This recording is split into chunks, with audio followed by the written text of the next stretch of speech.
Hi everyone and welcome to another video.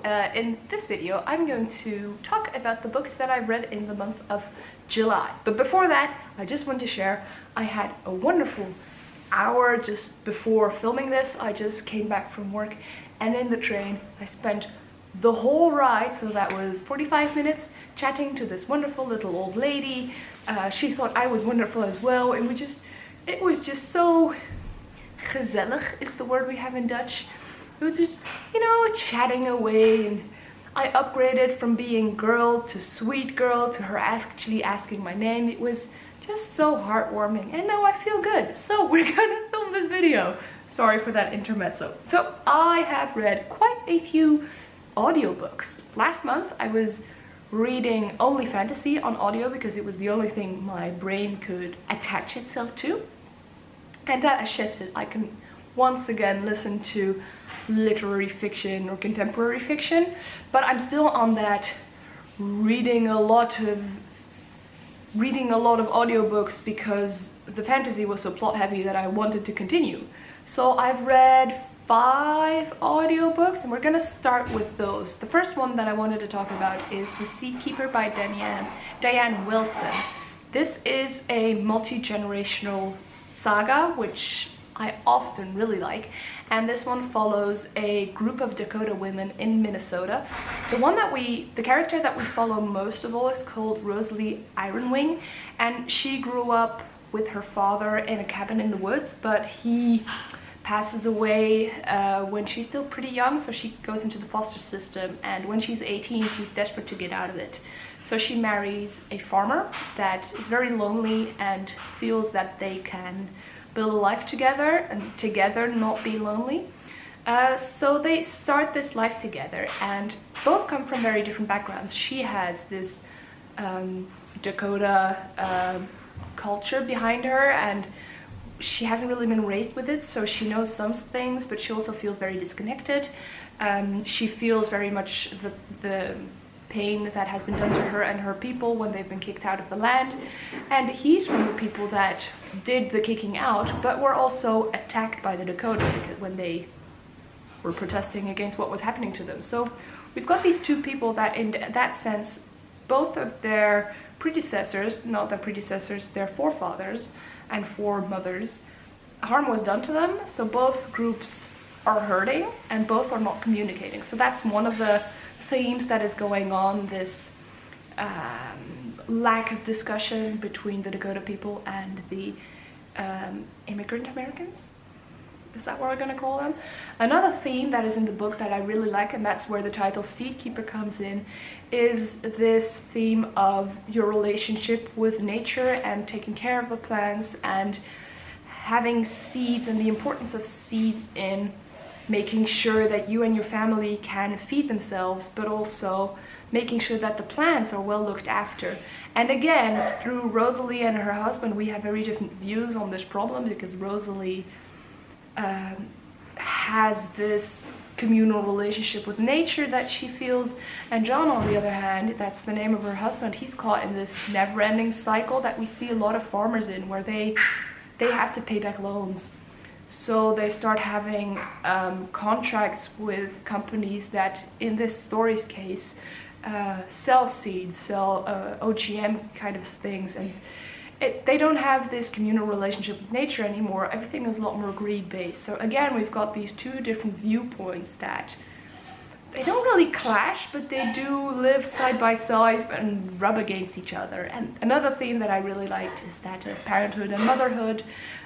Both characters want what is best for their child, but don't know what that is, don't know what to do with it, and both have different ways of dealing with it. So I loved all of those discussions. I have 2 negatives. A book fell. I have 2 negatives about the book. One is that, like I said, it's multi-generational and we follow multiple women, Rosalie being the main one. And because Rosalie is the main one, her sections were always longer and more in depth, and we get to know her a lot more. And because of that, every time we switch to another character, while those voices really helped show the bigger picture and show this multi-generational aspect and seeing how what one generation went through impacts what the next generation lives through, and so on and so forth.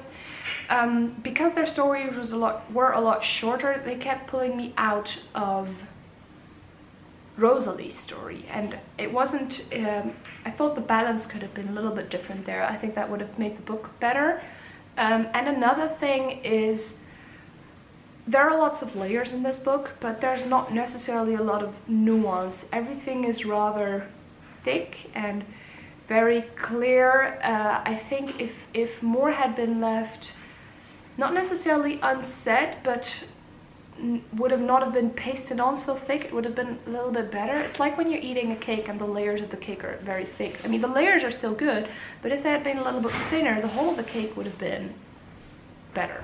Those are my two criticisms, but overall, I really appreciated this book, and it made me want to dive into more of these stories with indigenous people and their descendants, and what I loved about this one, it kind of made me think sometimes of braiding sweetgrass.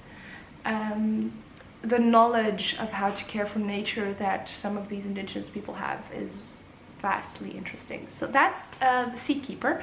Another book that I read that was also set in the US, but a totally different setting, is A Crooked Tree by Mannion. So this one is a coming-of-age story set in the summer, and we follow, our narrator is a girl called Lily. She's 16, and we follow her for a summer. Now, at the beginning of the book, she's driving home with her family, her mother and her siblings, and one of her younger sisters says something that sets off their mother.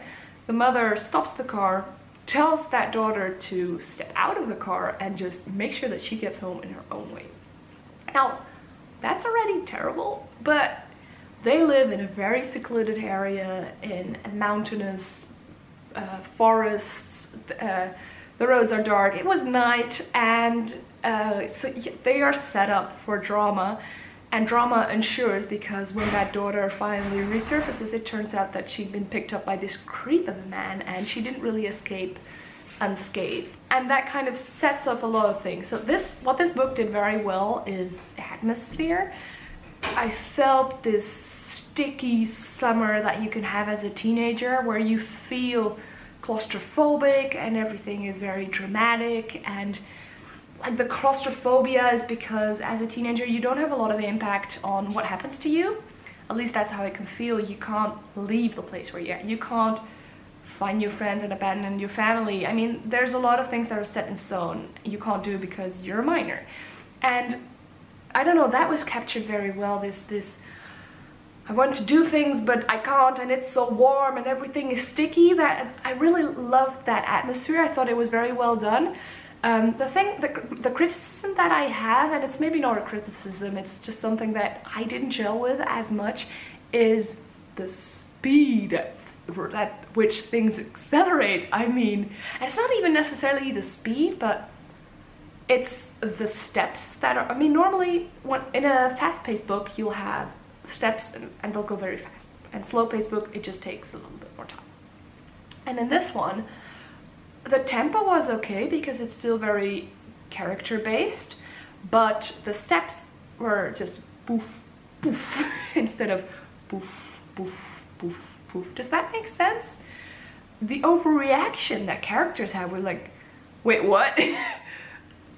If you've read, I mean, yeah, things just escalated really quickly, and that's something that's gonna stay with me, and I'm not sure whether I liked it or not, but it is a characteristic of the book. Then I read a book that is rather well known, and that is The Death of Vivek by Akeake Emezi. It's the first book I read of theirs, so I was really happy that I finally did. But still looking forward to reading Freshwater. I think I'm gonna love that one. But this one is one that you best go into if you don't know a lot about it, because it is about the death of Vivek.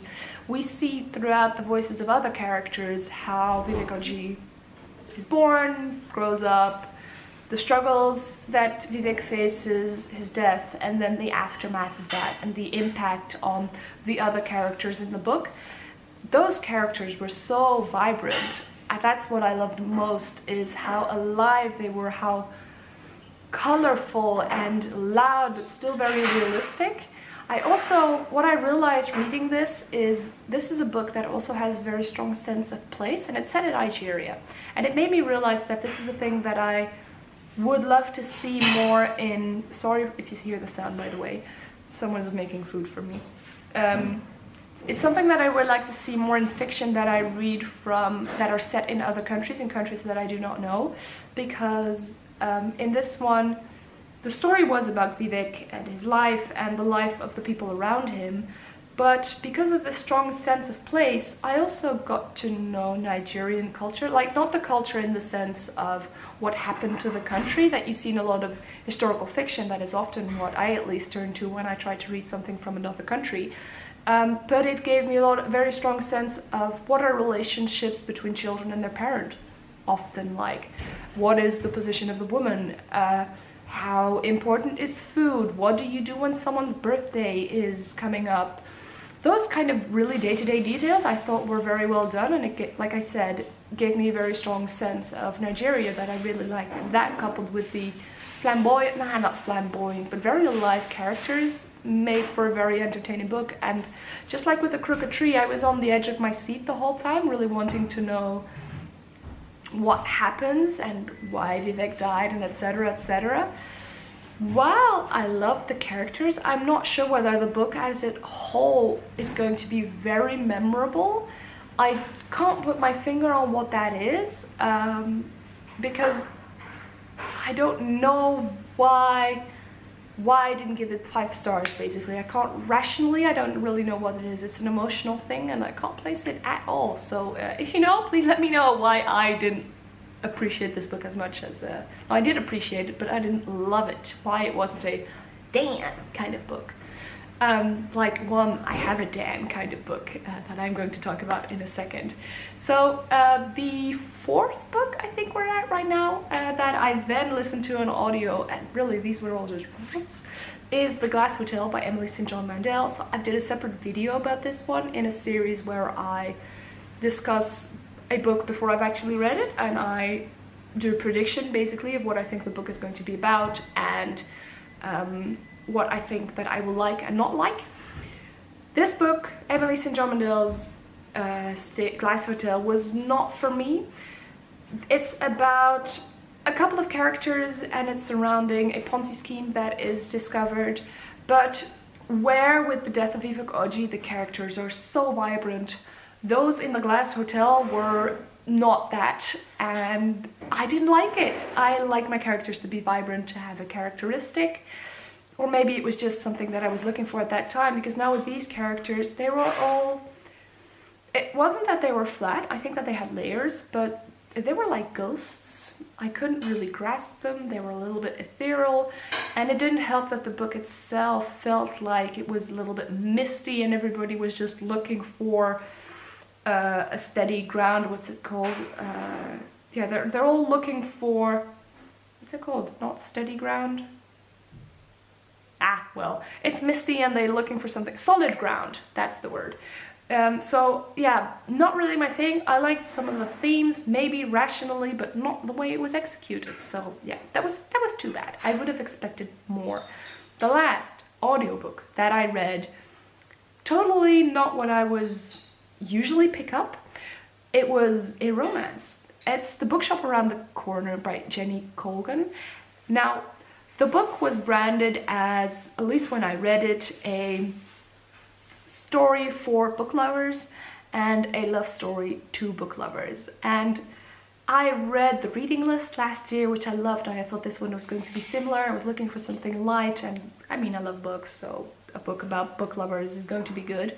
But it turns out that it was romance, and that makes me think that I probably didn't read that branding thing right, and it was probably, what it said was probably, this is a love story for book lovers.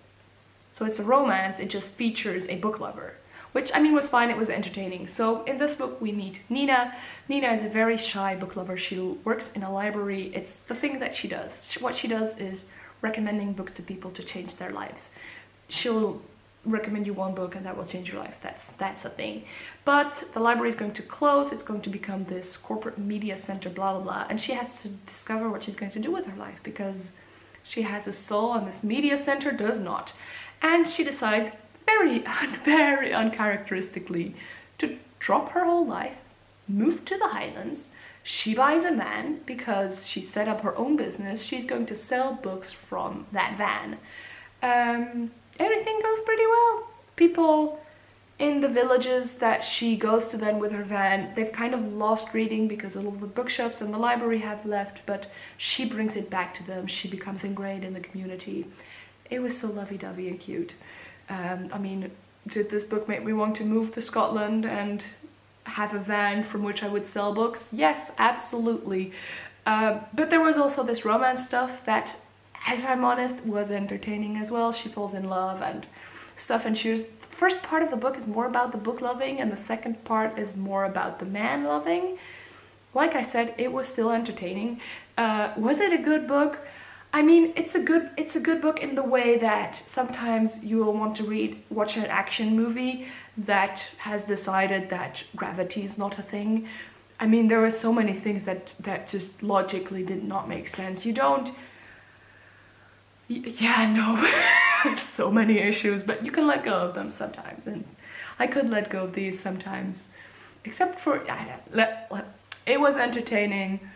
Like I said, made me want to move to Scotland. But it was Scotland in the summer, so that's better than in the winter. When it's winter, she just basically stays in the house and has sex all the time, so she doesn't realize that it's cold and raining the whole time. But spoilers. Okay, 2 physical books that I read.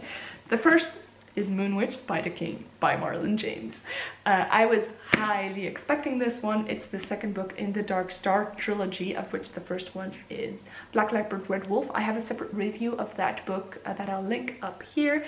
I'll try also to do a separate review of this one because there's a lot to unpack, good and bad. So the first book is about a tracker who, with a group of other people, has to find a kid and then save that kid. Am I in focus? Let's hope that I'm in focus. And this book is told from the point of view of another character. But that character, Sogolon, is 170 in Black Leopard Red Wolf. And this one starts with her as a child. So it starts a lot earlier, and we see it's kind of an origin story, not only of Sogolon, but of the realm and of certain things that are going on in the realm that we know from the first book. But that part was slow. It was so slow, and stuff is repeated a lot in this book, and I think that Marlon James does that because he's trying to mirror this oral storytelling tradition. And in oral storytelling, we know that there's a lot of repetition because that makes it easier to remember and to repeat, etc., etc. But in this time, I felt like I was knocked on the head. That's probably not the right word. I was hit on the head with it. So many things. It just repeated again and again and again, and not necessarily with a different twist or a different nuance, at least not enough for my taste. So the first half just went, maybe the first 2/3 went very slowly, and Sogolon isn't really the badass bitch that we know from Black Leopard Red Wolf then, and that was kind of what I was expecting.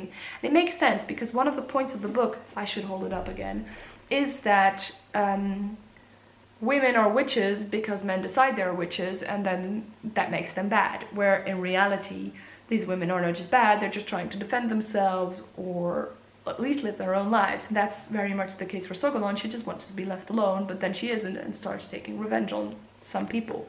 And yes, she has magical powers, but in this realm, in this world, so many things have magical powers. It's not a weird thing, so making someone a witch does not really make sense. So I liked that point, but again, it was repeated a lot. And one of the things that I did like was at the end when we see the discrepancies between Tracker's story from the first book and Sogolon's story. So that was entertaining, but it's really a small part of the book at the end. And what redeemed the book, because I was reading this with Eva Strange and she really didn't like it, and I agree with everything that she thought, but for me the book was redeemed because I loved the writing so much. I love the way Marlon James constructs sentences. I love the way he puts ideas into words.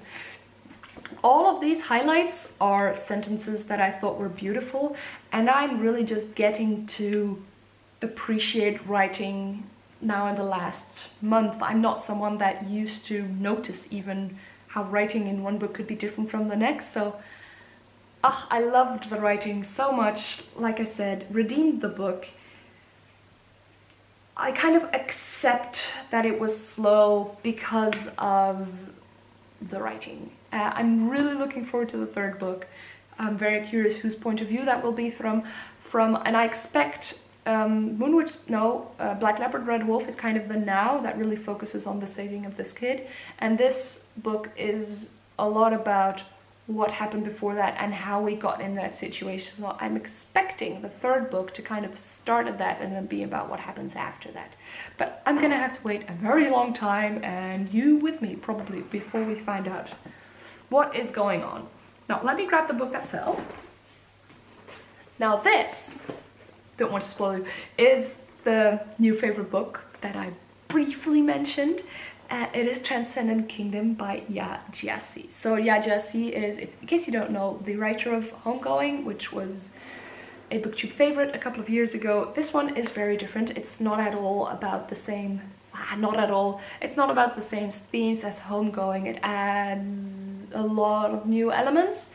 And I loved it so much. 5 stars. From the first page I knew I was going to love this. But what is it about? This book is told from the point of view of Gifty. She is a researcher, a neuroscience scientist, and her mother moves in with her because she is depressed and cannot leave the bed. And that kind of prompts Gifty to think about her childhood. We know that both of these women are the only 2 remaining of their family. That their father and the brother of Gifty is no longer really in their lives, and we don't really know why.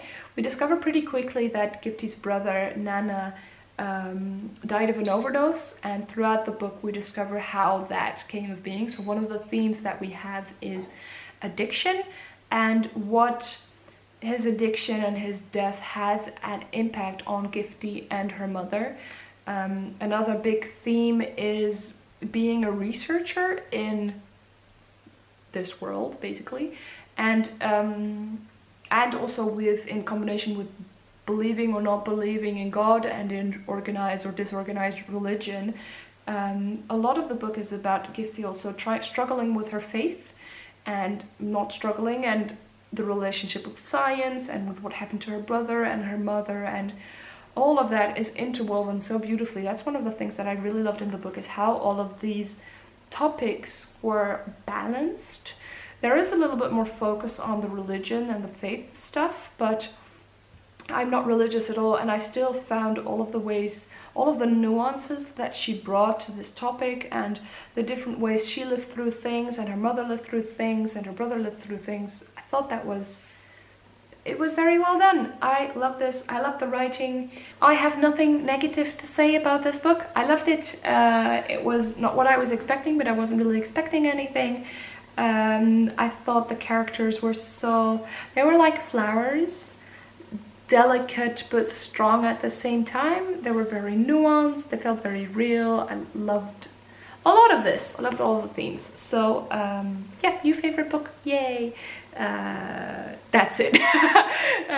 Talk to me if you read this one or any of the other ones, as always. I'll see you in another video, and I hope your reading month has gone as well as mine. I mean, I hope you found a new favorite. That would always be good. It's not necessarily something you should expect every time, but when it happens, be grateful. I'm gonna stop talking and I'm gonna go eat because my food is ready. I'll see you in another video. Thanks for watching. Bye. Ba-chum, ba-chum, chum.